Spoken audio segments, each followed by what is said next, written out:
ꯃꯆꯥꯗꯨꯅ ꯈꯨꯟꯅꯥꯏꯁꯤꯒꯤ ꯃꯥꯌꯣꯛꯇ ꯂꯩꯔꯛꯄ ꯌꯥꯏ ꯑꯁꯤꯅꯆꯤꯡꯕ ꯅꯥꯇꯩ ꯆꯥꯗꯕ ꯐꯤꯕꯝ ꯑꯃ ꯑꯗꯨꯝ ꯎꯔꯛꯀꯅꯦꯕ ꯑꯗꯨꯅ ꯉꯁꯥꯏꯒꯤ ꯃꯁꯤꯒꯤ ꯃꯅꯨꯡꯁꯤꯗ ꯑꯩꯈꯣꯏꯒꯤ ꯕ꯭ꯌꯨꯔꯣꯀ꯭ꯔꯦꯠ ꯑꯣꯐꯤꯁꯥꯔꯁꯤꯡ ꯑꯗꯒꯤ ꯑꯆꯧꯕ ꯃꯤꯁꯤꯡ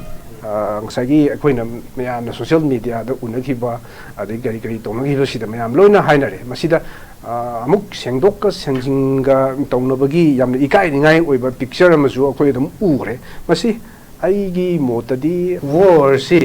ꯑꯩꯈꯣꯏꯗ ꯌꯥꯝꯅ ꯁꯥꯊꯤꯕ ꯆꯩꯊꯦꯡ ꯄꯤꯔꯤꯕꯁꯤ ꯃꯁꯤꯅꯤ ꯃꯁꯤꯒꯤ ꯃꯇꯨꯡꯗ ꯃꯁꯤ ꯁꯦꯇꯜꯃꯦꯟ ꯑꯃ ꯄꯣꯔꯛꯑꯕ ꯀꯟꯇ꯭ꯔꯣꯜ ꯇꯧꯔꯕ ꯃꯇꯨꯡꯗ ꯄꯤꯁꯁꯦ ꯃꯁꯥꯅ ꯂꯥꯛꯆꯒꯗꯧꯕꯅꯤ ꯑꯗꯨꯒ ꯋꯥꯔꯁꯦ ꯀꯟꯇ꯭ꯔꯣꯜ ꯇꯧꯗ꯭ꯔꯤꯉꯩꯁꯤꯗ ꯀꯗꯥꯏꯗꯒꯤꯅꯣ ꯁꯨꯝ ꯔꯤꯄꯣꯔꯠ ꯈꯔꯗ ꯑꯩꯈꯣꯏꯒꯤ ꯃꯤꯗꯤꯌꯥ ꯔꯤꯄꯣꯔꯠ ꯍꯥꯏꯇꯥꯔꯦꯅꯦꯀꯣ ꯆꯦꯅꯦꯜ ꯑꯃꯅ ꯃꯥꯒꯤ ꯐꯥꯏꯟꯗꯤꯡꯁ ꯑꯃ ꯄꯨꯊꯣꯛꯑꯒ ꯃꯤꯌꯥꯝꯗ ꯄꯤꯕ ꯀꯥꯟꯗ ꯃꯗꯨ ꯃꯤꯌꯥꯝꯅ ꯌꯥꯝꯅ ꯍꯔꯥꯎꯈꯤꯕ ꯍꯥꯏꯇꯥꯔꯦ ꯑꯁꯤꯒꯨꯝꯕ ꯐꯤꯕꯝ ꯑꯃꯗ ꯁꯥꯟꯇꯤꯁꯦ ꯍꯟꯖꯤꯜꯂꯛꯄꯒꯤ ꯃꯃꯤ ꯑꯃꯗꯤ ꯎꯔꯦ ꯀꯥꯏꯅ ꯍꯔꯥꯎꯅꯈꯤꯕꯗꯨ ꯅꯦꯛꯁ ꯗꯦ ꯃꯊꯪꯒꯤ ꯅꯨꯃꯤꯠꯇꯨꯗ ꯍꯥꯏꯔꯤꯕ ꯁꯨꯃꯥꯏꯅ ꯅꯨꯡꯁꯤꯅꯅ ꯂꯩꯃꯤꯟꯅꯔꯤ ꯀꯩꯊꯦꯜ ꯀꯥꯃꯤꯟꯅꯔꯤ ꯗꯨꯀꯥꯟ ꯐꯝꯃꯤꯟꯅꯔꯤ ꯀꯥꯏꯅ ꯍꯥꯏꯔꯨꯕꯅꯤ ꯍꯥꯏꯕ ꯃꯤꯑꯣꯏꯁꯤꯡꯗꯨ ꯇꯞ ꯇꯥꯡꯒꯤ ꯐꯨꯗꯕꯒꯤ ꯚꯤꯗꯤꯑꯣ ꯑꯃꯃꯨꯛ ꯚꯥꯏꯔꯦꯜ ꯑꯣꯏꯔꯛꯈ꯭ꯔꯦ ꯃꯁꯤꯅ ꯇꯥꯛꯂꯤꯕꯗꯤ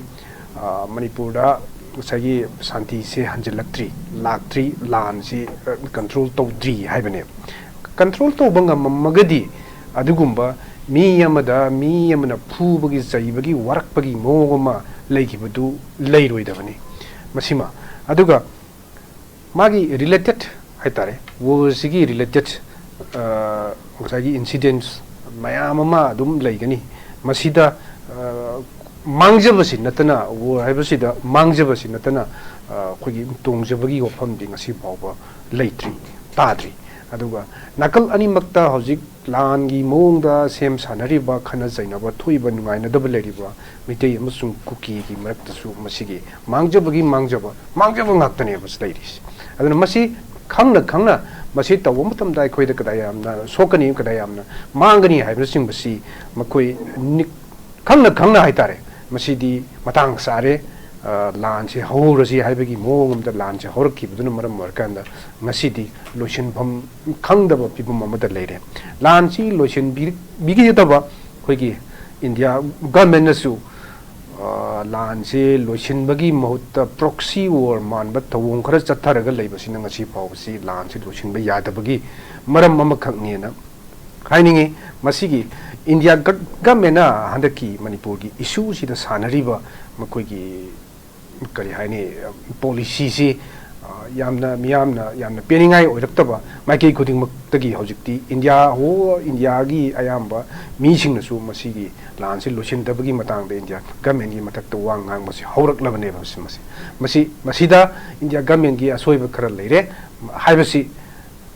ꯏꯟꯗꯤꯌꯥꯒꯤ ꯃꯤ ꯑꯌꯥꯝꯕꯅ ꯏꯟꯗꯤꯌꯥ ꯒꯚꯔꯟꯃꯦꯟꯠꯒꯤ ꯃꯊꯛꯇ ꯋꯥ ꯉꯥꯡꯕ ꯍꯧꯔꯛꯄꯁꯤꯅ ꯇꯥꯛꯂꯕꯅꯤ ꯃꯁꯤꯗ ꯏꯟꯗꯤꯌꯥ ꯒꯚꯔꯟꯃꯦꯟꯠꯅꯁꯨꯈꯤꯇꯪ ꯆꯦꯛꯁꯤꯟꯕꯤꯕ ꯑꯃ ꯑꯩꯈꯣꯏꯒꯤ ꯂꯩꯔꯤꯕꯁꯤꯡꯁꯤ ꯃꯥꯡ ꯇꯥꯛꯏꯕ ꯁꯤꯔꯤꯕ ꯃꯌꯥꯝꯁꯤ ꯏꯟꯗꯤꯌꯥꯒꯤ ꯁꯤꯇꯤꯖꯟꯅꯤ ꯍꯥꯏꯅ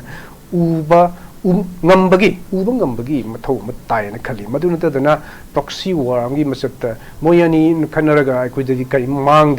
ꯃꯥꯡꯖꯔꯤꯕꯗꯤ ꯃꯈꯣꯏ ꯑꯅꯤ ꯈꯛꯇꯅꯦꯅ ꯍꯥꯏꯕꯒꯤ ꯋꯥꯈꯜꯂꯣꯟꯗꯨꯗ ꯂꯩꯔꯒꯗꯤ ꯃꯗꯨꯗꯤ ꯌꯥꯝꯅ ꯍꯧꯅꯗꯕ ꯑꯃꯈꯛꯅꯤ ꯁꯤꯗꯤ ꯂꯩꯕꯥꯛ ꯑꯃꯒ ꯁꯣꯛꯅꯕ ꯂꯥꯟꯁꯨ ꯅꯠꯇꯦ ꯑꯣꯟꯂꯤ ꯐꯨꯔꯨꯞ ꯑꯅꯤꯈꯛꯀꯤ ꯃꯔꯛꯇ ꯁꯣꯛꯅꯕ ꯈꯠꯅ ꯆꯩꯅꯕ ꯎꯟꯈꯠꯅꯕ ꯅꯨꯡꯉꯥꯏꯅꯗꯕꯗꯨꯅꯤ ꯃꯁꯤ ꯐꯥꯎꯕ ꯈꯥꯝꯕ ꯉꯝꯗ꯭ꯔꯗꯤ ꯆꯍꯤ ꯑꯃ ꯍꯦꯟꯅ ꯆꯠꯍꯟꯕ ꯍꯥꯏꯁꯤ ꯃꯁꯤꯗꯤ ꯃꯄꯥꯡꯒꯜ ꯀꯜꯂꯦ ꯍꯥꯏꯔꯤꯕ ꯏꯟꯗꯤꯌꯥꯁꯤ ꯌꯥꯝꯅ ꯁꯥꯊꯤꯅ ꯏꯀꯥꯏꯅꯤꯡꯉꯥꯏ ꯑꯣꯏꯕ ꯑꯃꯈꯛꯅꯦꯅ ꯍꯥꯏꯅꯤꯡꯉꯤ ꯃꯁꯤꯒꯤ ꯏꯐꯦꯛꯅꯤ ꯑꯩꯈꯣꯏꯗ ꯀꯃꯔꯁꯤꯌꯦꯜ ꯁꯦꯛꯁ ꯋꯥꯔꯀꯔ ꯃꯁꯤꯡ ꯍꯦꯟꯒꯠꯂꯤ ꯑꯗꯒꯤ ꯍꯦꯟꯒꯠꯇꯦ ꯑꯗꯨꯅꯤ ꯑꯗꯥꯅꯦꯅ ꯂꯥꯛꯏꯕ ꯃꯁꯤꯒꯤ ꯁ꯭ꯀꯦꯟꯗꯜ ꯃꯌꯥꯝ ꯑꯃ ꯊꯣꯛꯂꯛꯏꯕꯁꯤ ꯃꯁꯤꯒꯤ ꯔꯤꯂꯦꯇꯦꯠ ꯑꯗꯨꯝ ꯑꯣꯏꯌꯦꯅ ꯑꯗꯨꯝ ꯍꯥꯏꯖꯅꯤꯡꯉꯤ ꯍꯣꯏ ꯀꯃꯔꯁꯤꯌꯦꯜ ꯁꯦꯛꯁ ꯋꯥꯔꯀꯔ ꯅꯠꯇ꯭ꯔꯒ ꯄ꯭ꯔꯣꯁꯇꯤꯇ꯭ꯌꯨꯁꯟ ꯍꯥꯏꯕꯁꯤ ꯑꯩꯈꯣꯏꯒꯤ ꯃꯤꯑꯣꯏꯕ ꯈꯨꯟꯅꯥꯏꯁꯤꯅ ꯍꯦꯛ ꯍꯧꯔꯛꯄꯗꯒꯤ ꯂꯩꯔꯦ ꯍꯥꯏꯅ ꯑꯗꯨꯝ ꯂꯧꯕ ꯌꯥꯔꯕ ꯑꯗꯨꯒꯨꯝꯕ ꯇ꯭ꯔꯦꯠ ꯃꯈꯜ ꯑꯃꯈꯛꯅꯤ ꯈ꯭ꯋꯥꯏꯗꯒꯤ ꯑꯣꯜꯗꯦꯁ ꯇ꯭ꯔꯦꯠ ꯍꯥꯏꯅ ꯍꯥꯏꯔꯒꯗꯤ ꯁꯦꯛꯁ ꯇ꯭ꯔꯦꯠꯁꯤꯅꯦꯕ ꯍꯥꯏꯔꯤꯁꯤ ꯑꯗꯨꯅ ꯃꯁꯤ ꯑꯗꯨꯝ ꯂꯩꯔꯦ ꯃꯁꯤ ꯀꯟꯇ꯭ꯔꯣꯜ ꯇꯧꯅꯕꯒꯤ ꯇꯉꯥꯏꯐꯗꯕ ꯃꯦꯀꯥꯅꯤꯖꯝ ꯑꯃ ꯄꯨꯊꯣꯛꯑꯒ ꯃꯅꯤꯄꯨꯔ ꯒꯚꯔꯟꯃꯦꯟꯠꯅ ꯊꯕꯛ ꯇꯧꯕ ꯆꯪꯉꯤ ꯍꯧꯖꯤꯛ ꯂꯥꯛꯏꯁꯤꯗꯤ ꯑꯩꯈꯣꯏꯒꯤ ꯂꯥꯟꯁꯤꯒꯤ ꯃꯃꯥꯡꯗ ꯑꯩꯈꯣꯏꯅ ꯀꯣꯚꯤꯗꯀꯤ ꯁꯥꯊꯤꯕ ꯆꯩꯊꯦꯡ ꯑꯃ ꯑꯩꯈꯣꯏ ꯅꯪꯈ꯭ꯔꯦ ꯃꯁꯤꯗ ꯃꯤ ꯑꯃꯒꯤ ꯉꯁꯥꯏꯒꯤ ꯃꯥꯒꯤ ꯁꯦꯟꯊꯣꯛ ꯂꯝꯕꯤ ꯃꯥꯡꯈꯤꯕ ꯖꯣꯕ ꯂꯦꯁ ꯑꯣꯏꯔꯛꯄ ꯑꯁꯤꯒꯨꯝꯕ ꯐꯤꯕꯝ ꯃꯇꯝ ꯑꯗꯒꯤ ꯈꯨꯗꯣꯡꯆꯥꯗꯕ ꯃꯌꯥꯝ ꯑꯃ ꯃꯥꯌꯣꯛꯅꯈ꯭ꯔꯦ ꯍꯦꯛ ꯊꯪꯅꯕ ꯃꯊꯪꯒꯤ ꯃꯤꯀꯨꯞꯇ ꯉꯁꯥꯏꯒꯤ ꯀꯨꯀꯤꯁꯤꯡꯅ ꯃꯤꯇꯩꯁꯤꯡꯒꯤ ꯃꯊꯛꯇ ꯂꯥꯟꯗꯥꯔꯛꯄꯒꯤ ꯌꯥꯝꯅ ꯁꯥꯊꯤꯕ ꯐꯤꯕꯝ ꯑꯃꯈꯛ ꯃꯥꯌꯣꯛꯅꯕꯁꯤꯅ ꯃꯔꯝ ꯑꯣꯏꯔꯀꯥꯟꯗ ꯃꯤ ꯃꯌꯥꯝ ꯑꯃ ꯂꯥꯟꯖꯟꯅꯔꯦ ꯑꯗꯨꯒ ꯂꯝꯗꯝ ꯑꯁꯤꯗ ꯂꯩꯔꯤꯕ ꯐꯨꯔꯨꯞ ꯈꯨꯗꯤꯡꯃꯛꯇ ꯁꯦꯜ ꯊꯨꯝꯒꯤ ꯑꯋꯥꯕꯁꯤ ꯁꯥꯊꯤꯅ ꯃꯥꯌꯣꯛꯅꯍꯜꯂꯤ ꯑꯗꯨꯅ ꯏꯟꯗꯤꯌꯥꯒꯤ ꯃꯅꯨꯡꯗ ꯃꯅꯤꯄꯨꯔꯅ ꯏꯟꯐ꯭ꯂꯦꯁꯟꯁꯤ ꯈ꯭ꯋꯥꯏꯗꯒꯤ ꯋꯥꯡꯕ ꯁ꯭ꯇꯦꯠ ꯑꯃ ꯑꯣꯏꯔꯦ ꯍꯥꯏꯅ ꯍꯟꯗꯛ 2024ꯒꯤ ꯃꯥꯒꯤ ꯗꯥꯇꯥꯗ ꯐꯣꯡꯗꯣꯔꯛꯏ ꯃꯗꯨꯒꯤ ꯃꯇꯨꯡ ꯏꯟꯅ ꯃꯅꯤꯄꯨꯔꯗ ꯍꯧꯖꯤꯛ ꯊꯣꯛꯂꯤꯕꯁꯤ ꯏꯟꯗꯤꯌꯥꯗ ꯑꯃꯨꯛꯇ ꯑꯣꯏꯈꯤꯗ꯭ꯔꯤꯕ 10.57ꯒꯤ ꯆꯥꯡꯗ ꯃꯁꯤꯒꯤ ꯏꯟꯐ꯭ꯂꯦꯁꯟꯁꯤ ꯋꯥꯡꯈꯠꯈ꯭ꯔꯒ ꯂꯩꯈ꯭ꯔꯦ ꯃꯗꯨꯅ ꯐꯥꯔꯁ ꯇꯥꯔꯤꯕꯅꯤ ꯃꯅꯤꯄꯨꯔꯅ ꯑꯇꯩꯃꯛꯇ ꯐꯥꯔꯁ ꯇꯥꯕ ꯉꯝꯗ꯭ꯔꯒꯁꯨ ꯃꯁꯤ ꯐꯥꯎꯗꯤ ꯐꯥꯔꯁ ꯇꯥꯔꯤꯑꯅ ꯍꯥꯏ ꯇꯥꯏ ꯑꯗꯨꯅ ꯃꯁꯤꯅ ꯃꯔꯝ ꯑꯣꯏꯔꯀꯥꯟꯗ ꯃꯅꯤꯄꯨꯔꯒꯤ ꯁꯦꯟꯃꯤꯠꯂꯣꯟꯁꯤ ꯁꯥꯊꯤꯅ ꯁꯣꯛꯆꯤꯜꯂꯛꯏ ꯁꯣꯛꯆꯤꯜꯂꯛꯏꯕ ꯃꯈꯩꯗꯤ ꯁꯦꯟꯃꯤꯠꯂꯣꯟꯁꯤ ꯁꯣꯛꯆꯤꯜꯂꯛꯏꯕ ꯃꯈꯩꯗꯤ ꯀꯃꯔꯁꯤꯌꯦꯜ ꯁꯦꯛꯁ ꯋꯥꯔꯀꯔ ꯃꯁꯤꯡ ꯍꯦꯟꯒꯠꯂꯛꯄ ꯄꯥꯝꯗꯕ ꯊꯧꯑꯣꯡꯁꯤꯡ ꯆꯠꯊꯔꯛꯄ ꯍꯥꯏꯕꯁꯤ ꯃꯁꯥꯅ ꯇꯥꯕ ꯑꯃꯈꯛꯅꯦ ꯃꯁꯤꯒꯤ ꯃꯃꯤꯗꯨꯅꯤ ꯉꯁꯤ ꯑꯁꯤ ꯑꯩꯈꯣꯏꯅ ꯎꯔꯤꯕꯁꯤ ꯃꯁꯤꯅꯦ ꯍꯥꯟꯅ ꯑꯩꯈꯣꯏꯒꯤ ꯃꯁꯤꯡ ꯌꯥꯝꯗꯅ ꯂꯤꯁꯤꯡ ꯌꯧꯗꯅ ꯀꯃꯔꯁꯤꯌꯦꯜ ꯁꯦꯛꯁ ꯋꯥꯔꯀꯔ ꯂꯩ ꯍꯥꯏꯅ ꯍꯥꯏꯔꯝꯕꯗꯒꯤ ꯍꯟꯗꯛꯀꯤ 2024ꯗ ꯄꯤꯕ ꯔꯤꯄꯣꯔꯠꯀꯤ ꯃꯇꯨꯡꯏꯟꯅꯗꯤ 200+ ꯆꯠꯈ꯭ꯔꯦ 239 ꯑꯣꯏꯔ ꯃꯥꯅꯦꯀꯣ ꯂꯩꯔꯤꯁꯦ ꯁꯨꯃꯥꯏꯅ ꯂꯩꯈ꯭ꯔꯦꯕ ꯑꯗꯨꯅ ꯃꯁꯤꯗꯤ ꯍꯥꯏꯔꯤꯕ ꯏꯝꯄꯦꯛ ꯃꯌꯥꯝꯁꯤꯅ ꯑꯣꯏꯍꯜꯂꯛꯄ ꯑꯃꯈꯛꯅꯦꯅ ꯍꯥꯏꯅꯤꯡꯉꯤ ꯑꯗꯨꯒ ꯑꯩꯈꯣꯏꯅ ꯑꯃꯨꯛꯀ ꯁꯤꯁꯤꯗ ꯅꯧꯅ ꯎꯔꯛꯏꯕ ꯍꯥꯏꯇꯥꯔꯦ ꯃꯃꯥꯡꯗ ꯀꯌꯥ ꯎꯔꯝꯗꯕ ꯍꯥꯏ ꯄ꯭ꯔꯣꯐꯥꯏꯜꯒꯤ ꯑꯣꯏꯕ ꯑꯩꯈꯣꯏꯒꯤ commercial sex worker mak haiba yadragasu makoisidi makoidagi hena yamna sathiba haitare ne adu makalgi threat amamu urei masina aikoigi khunai sida aikoigi khunai sigi nupi sing amadi maruina nupi haibasida nupa amasung nupi na khunai se sembani asida nupi gi keno sida phajidaba ma lakba haibasi khunai sida adumba sokchinba pulap oina collective oina yemaganda masimaksu adumak yamna sathiba sokningai oiraba soaba amakaknen hainingi adu manipurda male prostitution se chapchana leire haina report mak piba ngamdragasu masigi prostitution makal sisu manipurda leire haibagi information di leire adu ngasi phawda government gi makai digi natraga NGO singi makai digi chapchaba report ama puthorok padi leitri aduga masiju yamna nungang nungai oba makhaktani ama oiribani nupi sing khaktada taina basisu hojik oiriba film sisida sagi mana lambi hida sangpa matamda karigi karamna karigi damak aina haibamani hangpa kandadi nupa singisu yamna chowa daita le magi imung sida broken family man oiraba imung sista leiriba mipung khuding makse suffer loi tawduine adu masida nupi singdana amu hena suffer taweba magi masagi adagi magi imung da leiriba family members singi adi angang sing brop to tawrokpa sakholakpa leik la su tamdaw yarakta siguma film sisida nupa aduna mawong charakpa targadi nupi sina masigi responsibility che puraga mapan tholaga thabak che tawnaba honarakpa kanda pamdana lambi sida sanghibagi ofam city adum leireba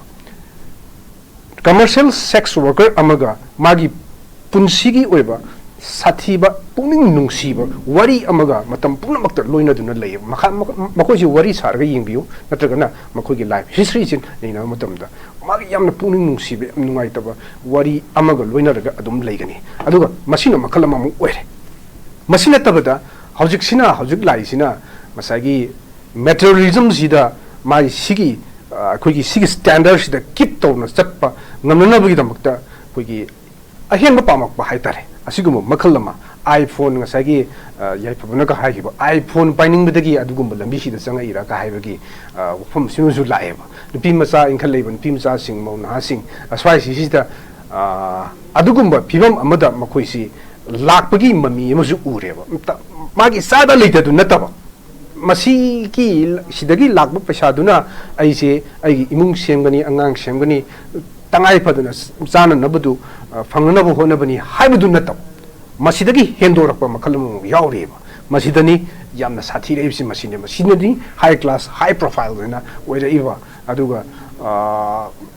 masigi kudung chabasi koigi senjau paiba sing lauba politician oibe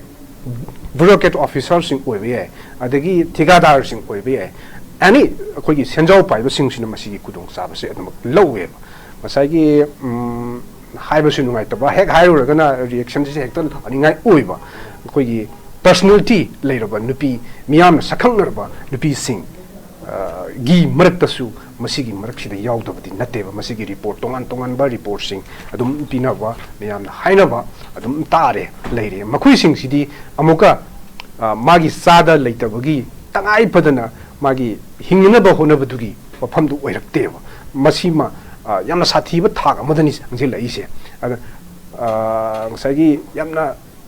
ꯀꯔꯤ ꯍꯥꯏꯅꯤ ꯃꯁꯤ ꯍꯥꯏꯐꯝ ꯈꯪꯗꯕ ꯑꯃꯈꯛꯅꯤ ꯑꯗꯨꯒ ꯃꯁꯤ ꯅꯠꯇꯕ ꯑꯃꯨꯛꯀ ꯃꯍꯥꯛꯀꯤ ꯉꯥꯏꯍꯥꯛꯀꯤ ꯑꯄꯥꯝꯕꯁꯤ ꯐꯪꯅꯕ ꯍꯣꯠꯅꯕꯗ ꯉꯁꯥꯏꯒꯤ ꯃꯥꯒꯤ ꯏꯖꯠꯁꯤ ꯄꯥꯝꯃꯨꯗꯕ ꯑꯗꯨꯒꯨꯝꯕ ꯃꯈꯜ ꯑꯃꯁꯨ ꯂꯩꯔꯤꯕ ꯁꯤ ꯃꯔꯛꯁꯤꯗ ꯑꯗ ꯉꯁꯥꯏꯒꯤ ꯅꯨꯄꯥ ꯅꯍꯥꯁꯤꯡꯁꯤꯒ ꯀꯣꯏꯕ ꯆꯠꯃꯤꯟꯅꯕ ꯄꯥꯔꯇꯤ ꯇꯧꯃꯤꯟꯅꯕ ꯆꯥꯃꯤꯟ ꯊꯛꯃꯤꯟꯅꯕ ꯑꯗꯨꯗꯒꯤ last 인조이름다 라키바 마마사시 그림도 걸렸다고 하이다래 아시고 비범 아무다 시금 다 시마수 아둠 레이러버니 마시 카나다 타이나가데게 하이버시 코이 하이범 칸게 소사이티 시다 타이나가드라 나트라가 마기 패밀리 다 타이나가드라 마기 패밀리드나 컨트롤 토디에나 하이도리브라 아드 미에마나 컨트롤 토고 하이버시디 마기 누파두나 마기 누피두 컨트롤 토보다 누피도 겐 숭다 막다드르가디 컨트롤 토고 수앙가 뭐야 by sugar layer adu last adi mokoyani marakta divorce tongnaga khaina kiba adu natana pambai se leitabagi mom da laiba aduna manipur da hojik nupi nupa khaina bagi changsi akogi court lakbaduni ko court laktaba aduna atopa number ama leijarani adu court lakbagi changse sahi amada more than 100 ne lies adu sahi amada mi patai manau se imung se amma sama hainaragadi next 10 years nupa nupi hainaba yade habsi leite lona su yai hainaba yai aduga nupa duna natraga nupi duna ai nupa siga natraga nupi siga leminaba sumam maruena harko matamda lona madu leminada yade haiba lo leite upai su leiroeba aduna masidi nupa mas nupi gi marakta leiniba relation sidi understanding se hek kairak matamda magi chetlaba marido dum kaihini aduna khuna sida effect torkani kudung sadaba mayam tholakani makoina poksariba yam nungsina yokcharamba masaduna kunai sigi mayokta lerpa ya yasin chungba nata ichadaba phibam ama dum urakaniba aduna masagi masigi manungsi sida aikhoigi bureaucrat officers sing adagi achou mising ngasagi akoina mayamna social media da unakiba adagi gari tonagi sida mayam loina hainare masida amuk sengdok sengjinga taunabagi yamna ikai ningai oiba picture amasu akoi dum ure masi aigi motadi adu yamna sengdo oga su kanaga do mande na khalli sengdok padune hena kawruga dabudu amu hanan ningjing halle na haningi masagi kanagumba ex ko nupa masi adugumba scandal du chennai na har kansida chennai adu nimini humni mangai ne mina nangna ram go use adagi mana mu chenadi no sengdok pa kandadi ngasagi amu chennai hagi do amu ningjingal le basinga adu targati majuda sengdok sengjin tawbriba tawne na khallaga mi thadoga amuk sengdok nabagi mawong amda sathari badu achumba nate na khalli adu sarupudi magi mangkraba koi ija trust tu hanjin hanaba kaino khara tawduna hena chungbani na khalli chummi lali ai yaudi na sengdo ubagi thodokna kana ga do mande na khalli masidi miyamna pirakpa makoida pirakpa koi kari haine wild adu masana phangba tabani aduna hojik oriba phibam sisiti aikhoigi khunai sina piba khudol amakhakni aduga aikhoigi politicians sing khanba matamda aikhoigi luchingba sing khanba matamda asoiba khra leikhra habsi ningamdaba nungaitaba si miyamda soidana maki phorongni na khalli adugumba achouba officer ni adagi mantini mandolni MLA ni kaina adugumba mi ama aikhoina thagatlubudu aikhoina kari damakta thagaluribano habigi repentance pain daba nungnangba nungaitaba miyamda soidana maki phauram bayai aduna aikhoina mihut khanba matamda yamna section na yenghoba chumi na khali smai thamjega ai dialogue ki makha sadra pudi oja ꯍꯦꯝꯆꯟꯗ꯭ꯔ lakchega oja kogi manipur da hana manipur ji irang laibna maram waraga kogi ship se drug phaba khotpa drug ki transport to waji mizoram lom da loin chakre mizoram da drug phaba yam tin spike yam wangkhale manipur da di irang laibna drug ki case mu pra yamna handagrai tare loina mani mizoram da myanmar gi kogi lalolu pharakpa adagi myanmar da pusan gada ba kuchu kulai mayam ama nongoi maru kaya ama khoi Mizoram da phagalakpa machine takpadi khoi gi huji khoi gi border area da tholei be irang ase Manipur khatana tabita Mizoram da ju Europe gi phibam nomda amarom da ju ubo phangi loina khoi India gi home minister na khoi gi 𝗵𝗁 na Manipur la amatam da Manipur gi ngamkhai di Manipur gi ngamkhai di compromise tawroi Manipur ngamkhai kairo haina lauthok pirame loina na Manipur da tangdu lai tadri ba sidi maru ena illegal immigrant sing sina maram oiraga ton bani hairaga masi pakhumda FMR script to giba FMR lauthok giba border fencing tawni tawpagi plan leiba masibu yaningdaba kaya ama kanglup kuki kanglup tagi de maru ena khoi Mizoram dagi yada phongdoraiba loinana si maram oiraga hoji khoi gi NSNIM na claim tawriba khoi Indian forcing na kuki militant sing da yamna mateng pangi masne maram oiraga khoi gi Manipur da hoji shanti gi lambi peace process da athing ba kaya ama thami haibasda oja Hemchandra gi ba telamadam phongdok piram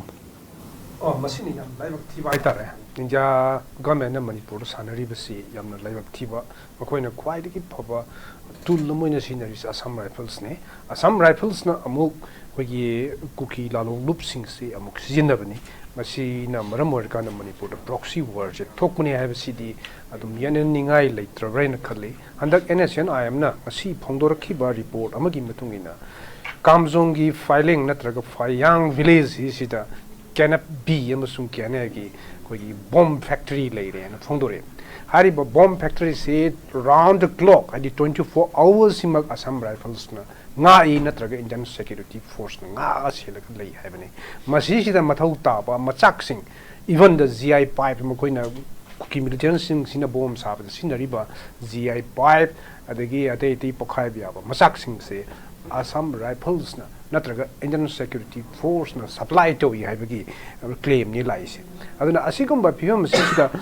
Manipur da lan si loirani peace lani haibasidi haiba ngamgiroi aduna sumaina toba magi machat haitare India government chathariba makhoi geopolitics tam Manipur chena halaga Manipur mai honba asigumba thong asidi Manipur gi miyam kapeloi habsi India government khampham thoi aduga asumaina sum chathaduna leiraga Manipur da karam matam da santi lakadoino karam matam da ingthaba si porkaduna miyam si tangdu laitana hanagum nei hingmung ngamgadage habsi makti haujuk maki oina di haibang ngambagi wangmani kanana su haibang ngamroi sidi tawgena tawragena tawba mawng am yauribani masi tokri bawdi Manipur da lan si losin bagi ofam se leite haujuk hari thangjing si occupied moina toksin gre masi gi makta Manipur government action lokot kani ena koi gi FIR lokot pal leire kanano phaduri si India government na Assam Rifles na ngak selga leiri bu kanana phagani si arubam khakneba aduna masidi masigi proxy war si tokri bawdi Manipur da irang si loiraroi masina pirak kudo loina Manipur da senmet lon gi sathiba saitheng aduga nupi amangam amasung angang sing da pirak ba kugi yenghaidraba asigumba kugi saitheng mayam si masidi masana sumuk wer patabani phibam sel thungi phibam si soksi laiba makai sigumba commercial sex worker amsung nupi angangi oiba phim si sida hena soksi lakani aduga haying ekoi gi future si kari oigadage haibasi bawda haibang ngamdaba phibam ama lakani masigi damakta Manipur gi miyamna section na sem saduna leibagi tangai padaba ama leirabraina khalli aduga ekoi gi NGO sing aduga ekoi gi miyam gi damakta lepiriba organization sing makoina su chapchawa phirep ama lobagi matam oirabraina khalli madun nat targadi lan si India government na losin bigani na ngai lergadi aikoi kayam kuiba bawda Manipuri kunai si legi kadi haibasi achobo hangama oirgani aduna aikoina isana isabu ngakthok chananabagi damak sem sabagi tangai padaba leire aduga isabu ngakthok saba haibasi Indian constitution na piba right am khangni masi sijinabada akaiba leitena khali aduna proxy war si sabsana thengnaba masangi masigi damakta sem sahoba sangi aduga makoina pamliba masigi proxy war sigi matai oirapna leiriba Manipur gi lalhobagi irang se koigi anyhow namdhanabagi wakhulona sida chatharakliba makoigi thoksil sing asi krai bhawa mai pakadage haibasimati hauzik haibada yamna luba phima mata leire aduna masimak khangna preparation ama ꯇꯧꯍꯧꯗ ꯇꯥꯔꯒꯗꯤ ꯍꯌꯦꯡ ꯌꯥꯝꯅ ꯇꯨꯡꯗ ꯅꯤꯡꯉꯝꯗꯕ ꯑꯃ ꯂꯥꯛꯄ ꯌꯥꯏ ꯍꯥꯏꯅ ꯑꯩ ꯁꯨꯃꯥꯏꯅ ꯊꯝꯖꯒꯦ ꯌꯥꯝ ꯐꯖꯩ ꯑꯣꯖꯥ ꯑꯩꯈꯣꯏꯒꯤ ꯑꯩ ꯉꯁꯤ ꯗꯥꯏꯂꯣꯒ